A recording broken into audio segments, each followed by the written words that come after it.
بسم اللہ الرحمن الرحیم الحمد للہ رب العالمین والعاقبۃ للمتقین والصلاة والسلام علی رسولہ خیر خلقہ محمد وعلی آلہ وصحبہ اجمعین اما بعد فاعوذ باللہ من الشیطان الرجیم بسم اللہ الرحمن الرحیم واما بنعمت ربک اخبرنا ابو سعد المالینی قال اخبرنا ابو احمد بن عدی قال اخبرنا ابو یعلی أنه قال حدثنا عمرو بن حسين قال حدثنا ابن علانا قال حدثنا خصيف بن مجاهد عن أبي هريرة رضي الله عنه قال قال رسول الله صلى الله عليه وسلم من حفظ على أمتي 40 حديثا فيما ينفعهم من أمر دينهم بعثه الله يوم القيامة من العلماء وفضل العالم على العابد 70 درجة الله أعلم بما بين كل درجتين رواہ البیہقی فی شعب الایمان.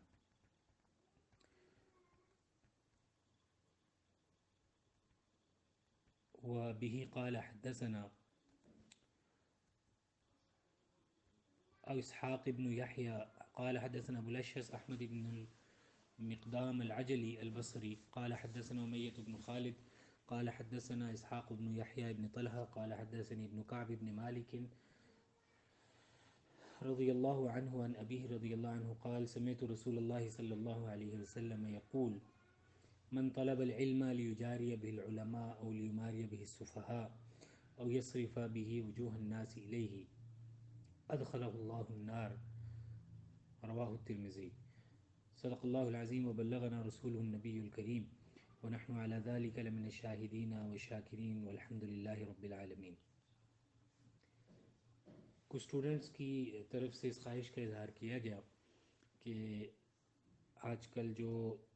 کرونا وائرس کی وجہ سے چھٹیاں چل رہی ہیں اور اس کی وجہ سے تعلیمی سرگرمیاں رکی ہوئی ہیں،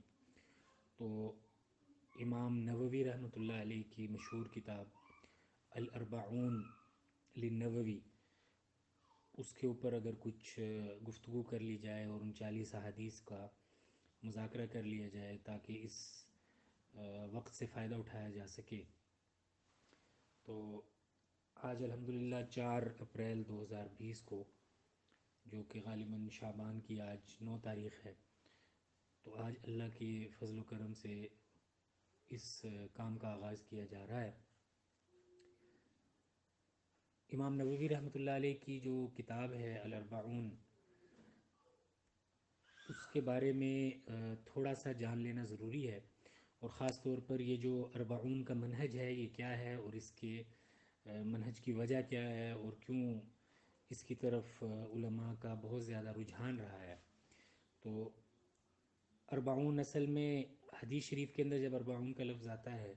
تو اس سے مراد وہ کتاب ہوتی ہے جس میں 40 حدیثوں کا انتخاب کیا گیا ہو، اور اس انتخاب کی وجہ بنیادی طور پر وہ احادیث ہیں جو شعب الایمان کے اندر آئی ہیں، جامع بیان العلم و فضلہ کے اندر آئی ہیں. اگرچہ ان ساری احادیث کے اوپر مجموعی طور پر تو ذوف کا حکم لگایا گیا ہے، لیکن اس کے باوجود علماء کی ایک بڑی تعداد نے اس حدیث پر عمل کرنے کے لیے، اس حدیث کی فضیلت حاصل کرنے کے لیے ایسے رسالے لکھے ہیں جس میں 40 احادیث کا انتخاب کیا گیا ہے. جو حدیث ذکر کی جاتی ہے اس حوالے سے اس کے اندر الفاظ کا تھوڑا سا اختلاف ہے. حضرت ابو ہریرہ رضی اللہ عنہ کی روایت یہ ہے کہ رسول اللہ صلی اللہ علیہ وسلم نے ارشاد فرمایا، من حفظ علی امتی 40 حدیثا فیما ینفعهم من امر دینہم، جو آدمی میری امت کے لیے 40 حدیثیں ایسی محفوظ کر لے جو ان کے دین کے معاملات میں ان کو نفع پہنچاتی ہوں، تو بعث اللہ یوم القیامت من العلماء، اللہ تعالیٰ قیامت کے دن اس کا علماء میں حشر فرمائیں گے. وفضل العالم علی العابد 70 درجة اللہ اعلم بما بین کل درجتین، اور عالم کی جو عابد پر فضیلت ہے وہ 70 گنا زیادہ ہے، اور اللہ تعالیٰ ہی دونوں درجوں کے درمیان، یعنی ہر درجے کے درمیان کا جو فرق ہے اس کو بھی اللہ ہی بہتر جانتے ہیں. اسی طرح دوسری حدیث جسے خود دوبارہ امام بیہقی رحمہ اللہ نے اپنی کتاب شعب الایمان میں ذکر کیا ہے، اس کی روایت کے اندر حضرت ابو الدرداء رضی اللہ تعالیٰ عنہ آ رہے ہیں. حدیث کا متن یہ ہے، سئل رسول اللہ صلی اللہ علیہ وسلم ما حد العلم اذا حفظه الرجل كان فقيها فقال رسول اللہ صلی اللہ علیہ وسلم من حفظ على امتی 40 حدیثا من امر دینها بعث اللہ فقیہا وکنت له یوم القیامت شافعا وشہیدا۔ حضرت ابو درداء رضی اللہ عنہ کہتے ہیں کہ اللہ کے رسول صلی اللہ علیہ وسلم سے ایک موقع پر یہ سوال کیا گیا کہ علم کی کم از کم حد کیا ہے کہ اگر کوئی آدمی اس علم کو یا اس مقدار کو یاد کر لے تو وہ فقیہ ہو جائے گا۔ تو رسول اللہ صلی اللہ علیہ وسلم نے فرمایا کہ جو آدمی میری امت کے لیے 40 حدیثیں محفوظ کر لے جو ان کے دین کے معاملات سے متعلق ہوں تو اللہ جل شانہ قیامت کے دن اس کو فقیہ اٹھائیں گے، اور میں قیامت کے دن اس کا سفارشی بھی ہوں گا اور اس کے لیے گواہی دینے والا بھی ہوں گا۔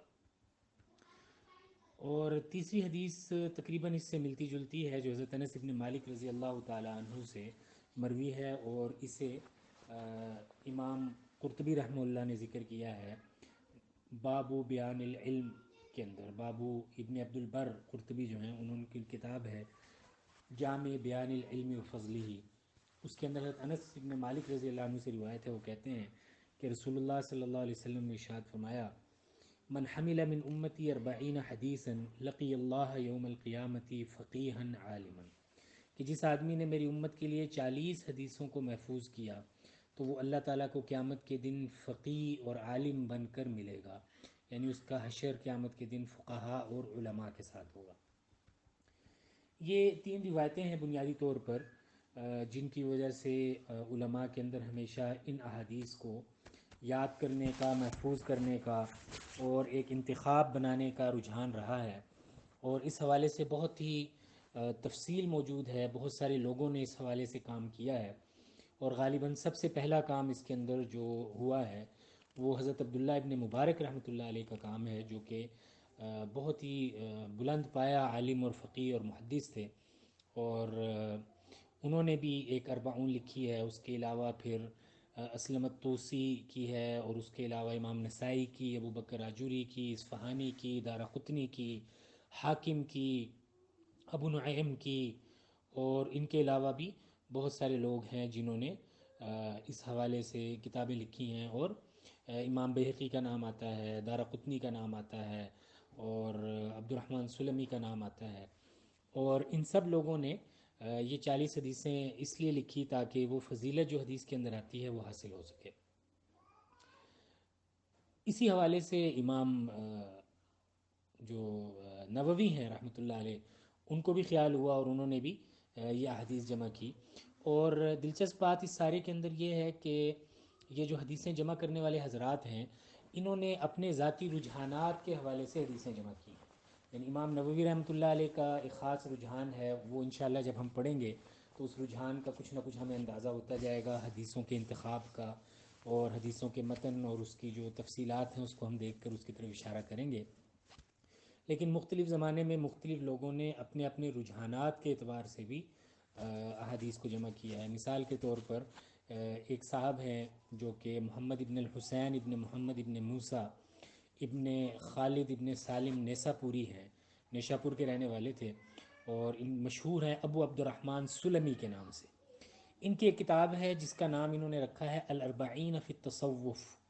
یہ 412 ہجری میں ان کا انتقال ہوا، گویا یہ 5ویں صدی ہجری کے آغاز میں ان کا انتقال ہوا ہے۔ تو ان کی کتاب جو ہے وہ الاربعین فی التصوف کے اندر ہے، تو میں اسے دیکھ رہا تھا، 18-19 صفحوں کی کتاب ہے، اس کے اندر انہوں نے ان 40 احادیث کو جمع کیا ہے آپ صلی اللہ علیہ وسلم کی جو تصوف سے متعلق ہے۔ اسی زمانے میں، بلکہ تھوڑا سا بعد کے زمانے میں، ایک صاحب ہیں جن کی ایک کتاب ہے اور وہ ان کے ذوق کی طرف اشارہ کرتی ہے، انہوں نے ایک کتاب لکھی اور اس کا نام رکھا ہے، ایک چھوٹا سا رسالہ لکھا اور اس کا نام رکھا الاربعین فی دلائل التوحید، کہ وہ 40 حدیثیں جو توحید کے دلائل پر مشتمل ہیں۔ ان کا نام ہے عبداللہ ابن محمد ابن علی ابن محمد ہروی، اور یہ زیادہ مشہور ہیں ابو اسماعیل ہروی کے نام سے، اور یہ خراسان کے رہنے والے تھے، اور 481 ہجری کے اندر ان کا انتقال ہوا ہے۔ اسی طرح ایک بہت ہی دلچسپ کتاب ہے، اور وہ بھی تصوف اور اس سے ملتے جلتے موضوع کے اوپر ہے، اور اس کتاب کا نام ہے کتاب الاربعین فی ارشاد السائرین الی منازل المتقین، کہ کہ یہ وہ 40 حدیثوں کی کتاب ہے جو کہ متقین کی منزلوں کی طرف چلنے والوں کی رہنمائی کرتی ہے. تو گویا انہوں نے ایسی 40 حدیث کا انتخاب کیا جو تقوی کے راستے کی رہنمائی کرتی ہیں اور تقوی کی طرف چلنے میں آدمی کی معاونت کرتی ہیں. ان کا 555 ہجری میں انتقال ہوا، اور یہ محمد ابن علی ہیں، جن کو ابو الفتوح طائی بھی کہا جاتا ہے، اور ان کی کتاب کو 40 طائیہ بھی کہہ دیا جاتا ہے. اسی طرح ایک اور کتاب ہے جو دوبارہ مصنف کے ذوق کا اظہار کرتی ہے، وہ ہے الاربعون فی الحث علی الجہاد. گویا وہ 40 حدیثیں جس میں جہاد کی فضیلت اور جہاد کی رغبت اور جہاد کی طرف لوگوں کو متوجہ کرنے کے لیے آپ صلی اللہ علیہ وسلم نے ارشاد فرمایا. یہ مشہور عالم ہیں جن کو ابن عساکر کہا جاتا ہے، اور ان کا پورا نام، لقب ان کا کنیت جو ہے وہ لقب اور کنیت ثقت الدین ابو القاسم علی ابن حسن ابن ہبت اللہ معروف ہیں یہ ابن عساکر کے نام سے، اور بہت ہی بڑے آدمی ہیں تاریخ اسلامی کے ان بڑے لوگوں میں سے ہیں جن کو ہم جانتے ہیں، اور جن کا اس حوالے سے بہت غیر معمولی کام ہے. جنہوں نے تاریخ ابن عساکر لکھی ہے، اور اس کے علاوہ بھی ان کی بہت ساری کتابیں ہیں، اور ان کو ابن عساکر کے نام سے جانا جاتا ہے. دلچسپ بات یہ ہے کہ انہوں نے دو مختلف نوعیتوں کا کام کیا. ایک تو جہاد پر 40 حدیثیں اکٹھی کی ہیں، اور اس کے علاوہ انہوں نے 40 حدیثیں وہ اکٹھی کی ہیں جو ان 40 مشائخ سے لی تھی جو 40 شہروں کے رہنے والے تھے. تو اس حوالے سے میں نے جیسے عرض کیا کہ ان کا تاریخ کے اوپر بڑی نظر تھی، اور تاریخ اور مورخین کے اوپر، تو اس لیے انہوں نے ایسی 40 حدیثوں کا انتخاب کیا کہ ان 40 حدیثوں میں 40 مشائخ ہیں، اور ان 40 مشائخ کا 40 مختلف شہروں سے تعلق ہے. تو گویا ایک طرح سے ایک بہت ہی خوبصورت کتاب سامنے آئی جس کے اندر حدیث کو روایت کرنے والے جو 40 شیوخ ہیں، گویا 40 حدیثیں ہیں، وہ 40 مختلف شہروں کی ہیں. اور اگر آپ اس کتاب کو کھولیں تو پھر اس کے اندر پہلی حدیث فلاں شہر کے شیخ کی، دوسری حدیث فلاں شہر کے شیخ کی، تیسری حدیث فلاں شہر کے شیخ کی، تو مختلف شہروں کے شیوخ کے نام یہ لیتے چلے جاتے ہیں اور ان کی حدیثیں ذکر کر جاتے ہیں. تو اس کتاب کا نام ہے 40 حدیثا ل40 شیخا من 40 بلدۃ، اور اسے 40 البلدانیہ بھی کہہ دیا جاتا ہے. تو ایک کتاب ان کی جہاد کے اوپر 40 حدیثوں پر مشتمل ہے، اور دوسری بہت ہی منفرد اسلوب کے ساتھ 40 شیوخ جو 40 شہروں سے کے تھے ان کی احادیث پر مشتمل ہے. ان کے ایک بھتیجے ہیں جو ان کے بعد ظاہر ہے کہ ان کا انتقال ابن عساکر کا ہوا ہے 571 ہجری میں، تو وہ 555 والی جو شخصیت ہے ان کے بعد کے ہیں. ان کے بھتیجوں میں ایک صاحب ہیں جن کا نام ہے عبد الرحمن ابن محمد ابن الحسن. گویا یہ جو علی ابن الحسن ہیں، ان کے بھائی محمد ابن الحسن کے یہ بیٹے ہیں عبد الرحمن ابن محمد ابن الحسن، ابن عساکر کے بھتیجے ہیں یہ. اور ان کا انتقال 620 ہجری کے اندر ہوا ہے. انہوں نے ایک بہت عمدہ کتاب لکھی، اور وہ آپ سے زیادہ تعلق رکھتی ہے، کہ اس کا نام ہے کتاب الاربعین فی مناقب امہات المؤمنین رحمۃ اللہ علیہم اجمعین. کہ وہ 40 حدیثیں جو امہات المومنین کی فضیلت میں اور ان کے مناقب کے اندر اللہ کے رسول صلی اللہ علیہ وسلم نے بیان فرمائی ہیں. تو یہ بھی بہت ہی ایک خوبصورت اور بہت ہی نادر عنوان ہے کہ انہوں نے 40 حدیث کا بھی انتخاب کیا، اور پھر آپ علیہ الصلاۃ والسلام کی ازواج مطہرات امہات المومنین کی احادیث کا انتخاب کیا. تو اس حوالے سے بھی یہ بہت ایک نادر اسلوب ہے جو ہمیں ملتا ہے. اسی طرح ہمیں اسی زمانے میں تقریباً ان کے تھوڑا سا بعد ان کا انتقال، جیسے میں نے عرض کیا کہ ہوا ہے 620 کے اندر، تو ایک اور صاحب ہیں جن کا انتقال ان سے 2 سال پہلے ہوا 618 ہجری کے اندر. ان کا نام ہے عفیف الدین ابو الفرج محمد ابن عبد الرحمن ابن ابی العز الواسطی الصفار المقری. ان کی کتاب ہے کتاب الاربعین فی الجہاد والمجاہدین. تو ابن عساکر رحمہ اللہ کی تو کتاب تھی کتاب الاربعین جو کہ جہاد فی الحث علی الجہاد تھی، اور ان کی جو ہے وہ جہاد اور مجاہدین پر ہے. تو ہو سکتا ہے انہوں نے بنیادی خیال ابن عساکر سے ہی لیا ہو، اور پھر انہی خطوط کے اوپر ایک کتاب جمع کی ہو جس میں 40 حدیثیں ہوں. تو ان کا انتقال 618 ہجری کے اندر ہوا ہے. اسی طرح ایک بہت ہی عالم اسلام کے اور علوم اسلامیہ خاص طور پر حدیث کے اور علوم الحدیث کے ایک بہت بڑے شیخ، جن کو ہم امام ذہبی کے نام سے جانتے ہیں، اور جن کا پورا نام شمس الدین ابو عبداللہ محمد ابن احمد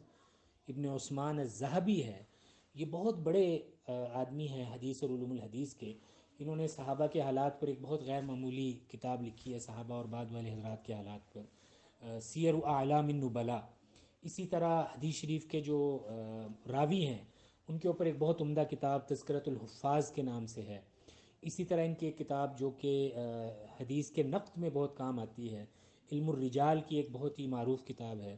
اس کا نام ہے میزان الاعتدال فی نقد الرجال۔ اور ایک ان کا کام بہت ہی غیر معمولی ہے، اور وہ یہ ہے کہ جو حدیث کی 6 بنیادی کتابیں ہیں جنہیں ہم کتب ستہ کہتے ہیں، ان کتب ستہ میں جتنے بھی راوی ہیں ان راویوں کا انہوں نے ایک کتاب میں ذکر کیا ہے، اور اس کا نام رکھا ہے الکاشف فی معرفتی من لہ روایہ فی الکتب الستہ۔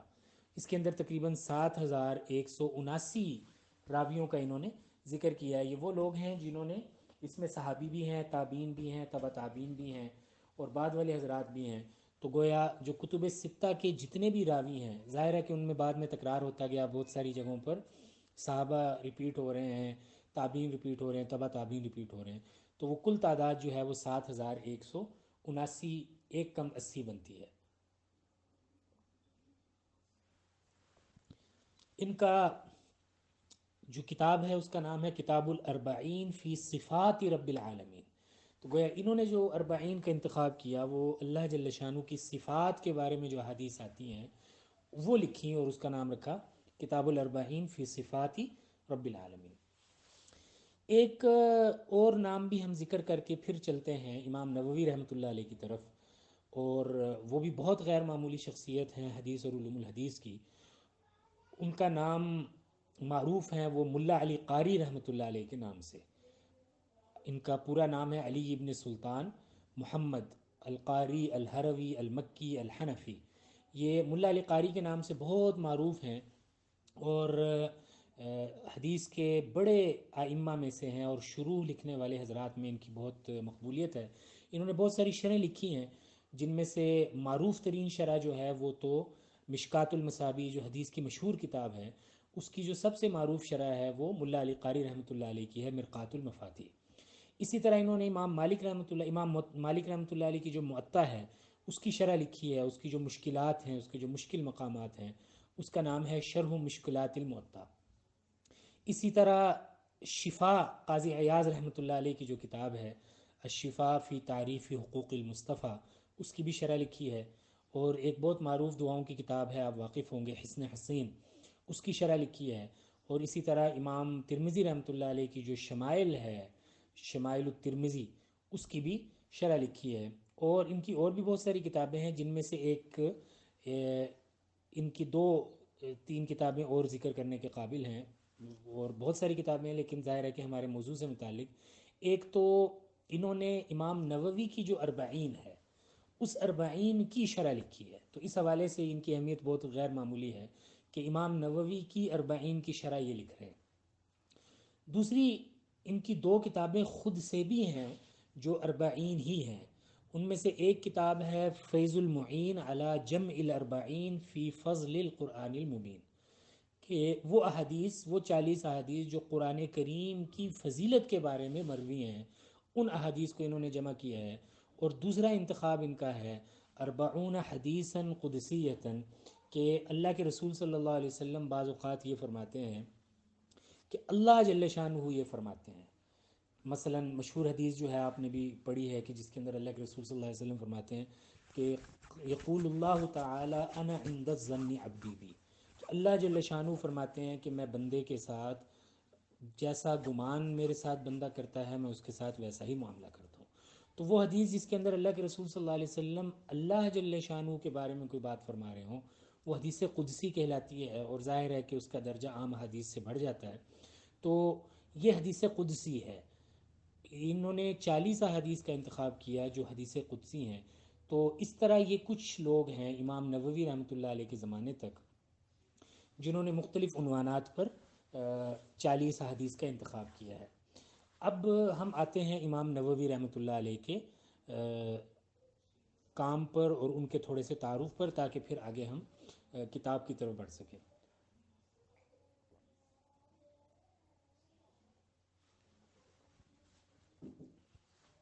امام نووی رحمۃ اللہ علیہ کا پورا نام، ان کی کنیت تو ہے ابو زکریا، ان کے بیٹے تھے ان کا نام تھا زکریا، اور ان کو معروف ہیں یہ ابو زکریا محی الدین یحییٰ ابن شرف النووی کے نام سے، اور ان کا انتقال ہوا ہے 676 ہجری کے اندر، اور بہت غیر معمولی شخصیت ہیں، تقوی کے اعتبار سے بھی اور علم کے اعتبار سے بھی اور حدیث شریف کی خدمت کرنے کے اعتبار سے بھی۔ اس حوالے سے سب سے نمایاں کام جو امام نووی رحمۃ اللہ علیہ کا ہے شاید، وہ ان کی بہت غیر معمولی خدمت ہے صحیح مسلم کی۔ امام مسلم رحمۃ اللہ علیہ نے، جیسا کہ آپ پڑھ بھی چکے ہیں اور ہم نے شاید اس پر گفتگو بھی کی تھی، امام مسلم رحمۃ اللہ علیہ نے کتاب تو جمع کر لی تھی حدیث شریف کی، لیکن اس کتاب کے عنوانات نہیں لگائے تھے، اس کے باب قائم نہیں کیے تھے۔ تو امام نووی رحمۃ اللہ علیہ نے امام مسلم کے بہت بعد میں آ کر، گویا امام مسلم رحمۃ اللہ علیہ کے کو 400 سال بعد آ کر انہوں نے ایک بہت بڑی خدمت مسلم کی یہ کی کہ انہوں نے مسلم کے ابواب قائم کیے۔ امام مسلم رحمۃ اللہ علیہ جب ایک موضوع سے متعلق حدیث پوری کر لیتے ہیں تو اس کا عنوان قائم کرتے ہیں، اور پھر اگلے حدیث کا عنوان قائم کرتے ہیں۔ اگرچہ اس میں بہت گفتگو بھی ہوئی کہ بعض جگہ انہوں نے عنوانات ٹھیک قائم نہیں کیے، لیکن بذات خود یہ بہت بڑی خدمت تھی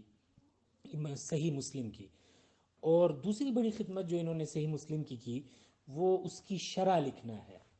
اور مسلم شریف کی معروف ترین شروع میں سے، بلکہ اگر یہ کہا جائے سب سے اہم ترین شروع میں سے، شاید امام نووی رحمۃ اللہ علیہ کی شرح ہے، جس کو منہاج کہا جاتا ہے، منہاج شرح مسلم۔ تو اس کے اندر امام نووی رحمۃ اللہ علیہ نے بہت غیر معمولی محنت کر کے امام مسلم رحمۃ اللہ علیہ کی جو کتاب ہے حدیث پر صحیح مسلم، اس کی شرح لکھنے کا اہتمام فرمایا۔ ان کی دوسری بڑی کتاب جس کو بہت ہی قبولیت اللہ پاک نے عطا فرمائی اور وہ مسلسل مقبولیت اور قبولیت کے درجے پر فائز ہے، وہ ریاض الصالحین ہے۔ اور ہم جانتے ہیں کہ حدیث شریف کی جو مختصر انتخابات ہیں ان میں ریاض الصالحین کو ایک بہت ہی غیر معمولی مقام حاصل ہے، اور جیسا کہ آپ دیکھ سکتے ہیں کہ اس کے نام سے بھی ہمیں پتہ چلتا ہے کہ ریاض الصالحین کا مطلب ہے صالحین کے باغات۔ گویا انہوں نے حدیث کی طرف اشارہ کیا کہ اللہ کے رسول صلی اللہ علیہ وسلم نے فرمایا کہ جب تم جنت کے باغات سے گزرو تو کیا کیا کرو، خوب چر لیا کرو۔ تو ریاض الصالحین آپ جانتے ہیں کہ حدیث کی ان کتابوں میں سے ہے جو بہت ہی خوبصورت انتخاب رکھتی ہیں۔ اس کو اگر آدمی پڑھ لے ایک دفعہ ہمت کر کے، ساری ریاض الصالحین کو دیکھ لے، تو اس ریاض الصالحین کو دیکھنے سے آدمی میں حدیث کے حوالے سے ایک بہت غیر معمولی صلاحیت پیدا ہو جاتی ہے، اور آدمی کو حدیث کے بنیادی عنوانات کا بھی اندازہ ہو جاتا ہے، اور زندگی کے جو اہم عنوانات ہیں ان عنوانات کے حوالے سے احادیث بھی مل جاتی ہیں۔ تیسرا کام جو امام نووی رحمۃ اللہ علیہ کا غیر معمولی ہے، وہ یہ کتاب ہے جو ہم انشاءاللہ کل سے شروع کریں گے، اور آج اس کا مختصر ہم تعارف کریں گے اور کچھ تمہیدی باتیں عرض کریں گے۔ یہ امام رحمۃ اللہ علیہ کی کتاب الاربعون یا الاربعون النووی یا الاربعون للنووی، یہ بھی انتخاب ہے ان سے پہلے لوگوں کی طرح، اور غالباً ان کے پیش نظر بھی اس فضیلت کا حاصل کرنا تھا جو حدیث شریف کے اندر آیا ہے۔ اگرچہ میں نے عرض کیا کہ وہ حدیث ضعیف درجے کی ہے، لیکن آپ جانتے ہیں، اور تیسیر مصطلح الحدیث میں اور باقی حدیث کی جو بڑی کتابیں ہیں علوم الحدیث کی، نخبۃ الفکر ہے اور نزہۃ النظر ہے، اور اسی طرح جو باقی کتابیں ہیں اس کے اندر آپ اس پر تفصیل دیکھ سکتے ہیں کہ جو ضعیف حدیث ہے وہ ہر صورت میں قابل رد نہیں ہوتی، بلکہ فضائل کے اندر اور فضائل اعمال کے اندر اس کا اعتبار کر لیا جاتا ہے کچھ شرائط کے ساتھ۔ تو اگرچہ یہ حدیث ضعیف ہے اور یہ تینوں حدیثیں اس کے اوپر کلام کیا گیا ہے سندن اور متنن، لیکن اس کے باوجود امت کے اندر ہمیشہ ایک طبقہ رہا ہے، اور معمولی لوگوں کا طبقہ نہیں بلکہ بہت بڑے بڑے اہل علم، امام حاکم رحمۃ اللہ علیہ، عبداللہ ابن مبارک رحمۃ اللہ علیہ، اور آپ بہت سارے نام ابھی دیکھ چکے ہیں، امام ذہبی جیسی شخصیت، ابن عساکر جیسی شخصیت، ملا علی قاری رحمۃ اللہ علیہ جیسی شخصیت، اور خود امام نووی رحمۃ اللہ علیہ جیسی شخصیت، ان کے ہاں یہ ہمیں ایک رجحان پایا جاتا ہے کہ یہ یہ سارے حضرات انہوں نے حدیث کی خدمت کرتے ہوئے ایک خاص صنف کی خدمت کی ہے، اور وہ 40 حدیثوں کا انتخاب ہے۔ ہم یہ جو کام شروع کرنے جا رہے ہیں، اس کام کو شروع کرتے ہوئے اور انشاءاللہ آگے بڑھتے ہوئے ہمیں سب سے اہم کام جو کرنا ہے وہ سب سے پہلے اپنی نیتوں کا جائزہ لینا ہے کہ ہم یہ کام کیوں کرنے جا رہے ہیں، اس کام کے کرنے میں ہمارے پیش نظر کیا ہے۔ مجھے یہ بتایا گیا کہ شاید کچھ اسٹوڈنٹس ایسے ہیں جو ان 40 حدیثوں کو یاد کرنا چاہتے ہیں، اور ان کو یاد کر کے وہ فضیلت حاصل کرنا چاہتے ہیں جو حدیث میں آئی ہے۔ تو اس حوالے سے جو سب سے اہم اور بنیادی چیز ہے وہ اپنی نیت کی تصحیح ہے کہ ہم اس سارے کام سے اللہ جل شانہ کو راضی کرنا چاہتے ہیں، اور اللہ کے رسول صلی اللہ علیہ وسلم کی ان احادیث کو یاد کرنا چاہتے ہیں جس میں اللہ کے رسول صلی اللہ علیہ وسلم نے ہماری دین دنیا اور آخرت کی رہنمائی کا سامان ہمیں فراہم کیا ہے۔ یہ سب سے اہم اور بنیادی چیز ہے جو پیش نظر رہنی چاہیے۔ اس کے علاوہ جو دوسری چیز ہے جو بالکل نظروں سے اوجھل نہیں ہونی چاہیے، اور بار بار علم حاصل کرنے کا جو مرحلہ ہے، چاہے وہ استاد بن کر ہو یا شاگرد بن کر ہو،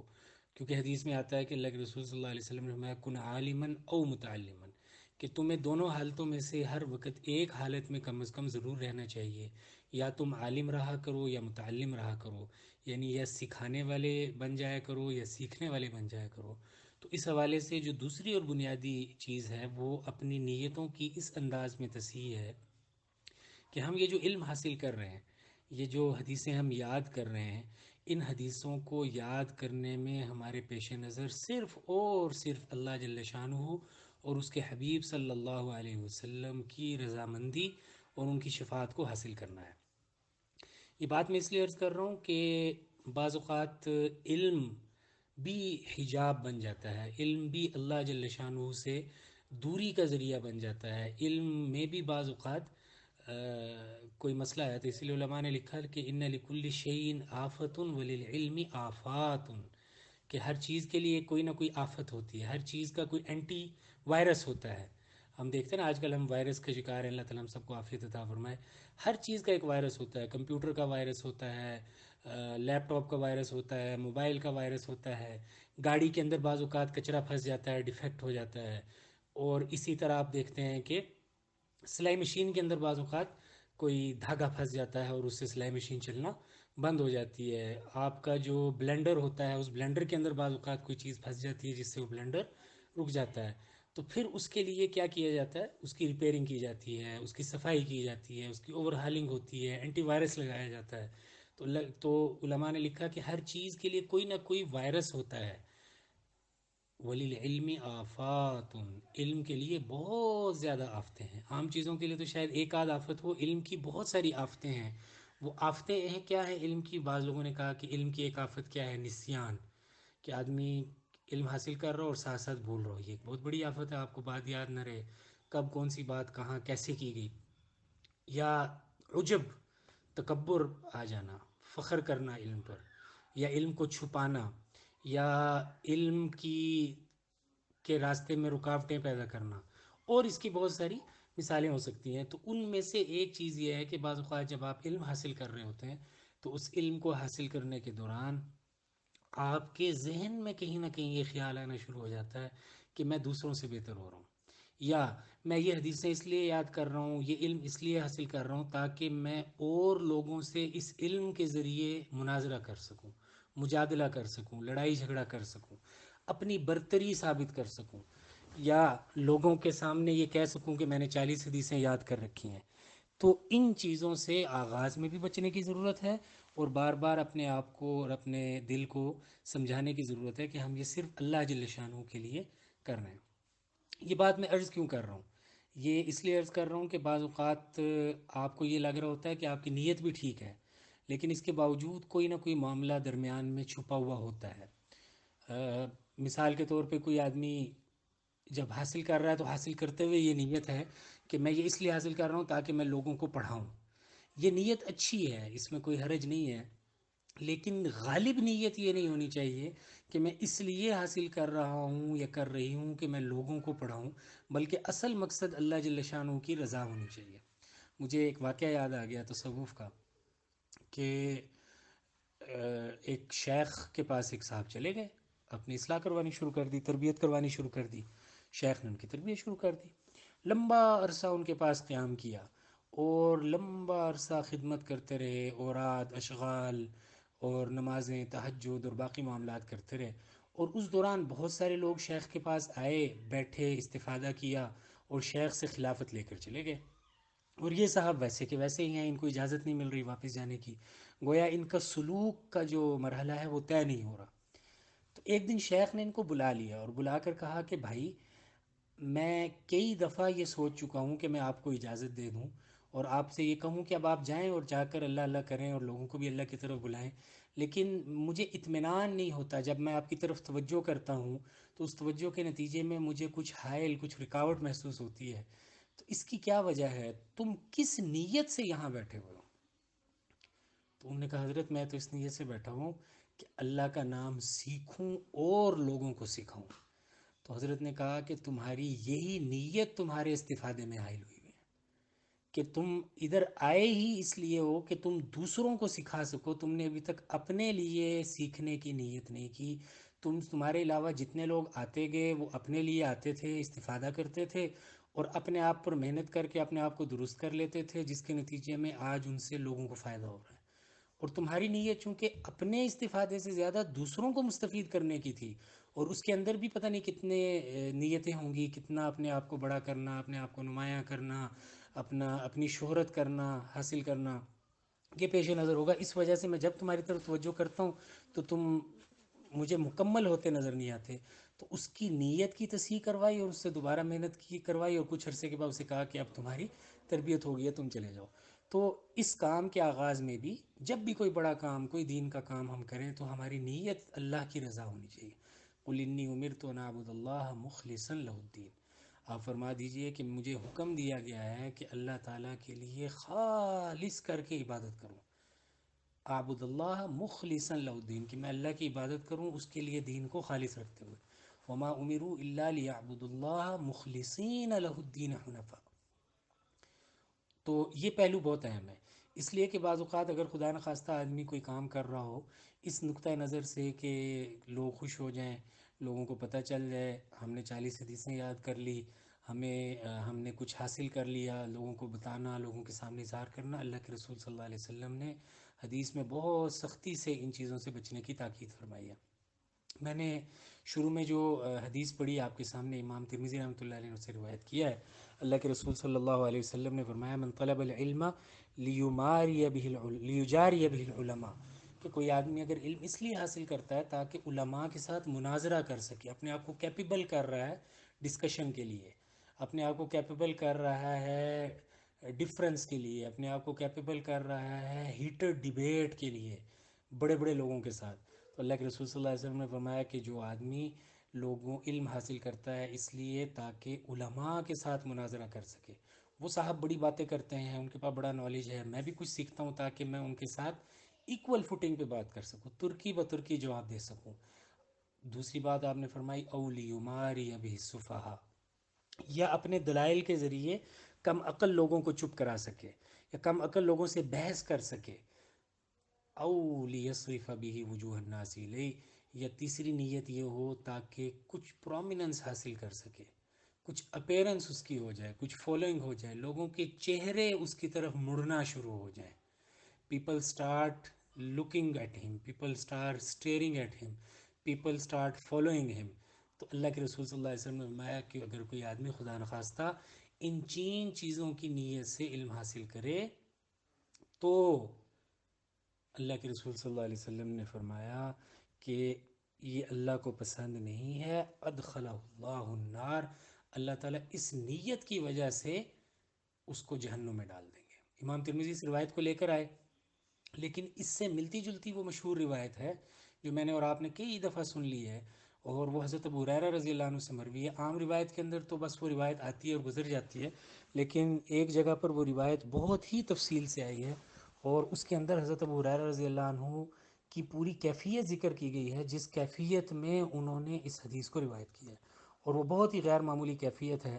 حدیث شریف کے اندر آتا ہے کہ ایک موقع پر